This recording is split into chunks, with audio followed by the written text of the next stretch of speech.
In this video, I'm going to show you how to buy handicap tickets on StubHub. First of all, open the StubHub website and log into your account. After logging in, search for the event for which you want to buy handicap-accessible seats. Once you've found the event, select it. Next, choose how many tickets you want to buy and click Continue.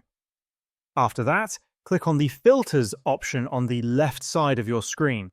Scroll down until you find the Features section. Under this section, you will see an option labeled ADA Accessible. Check the box next to this option. Once you've enabled the ADA Accessible filter, click on View Listings.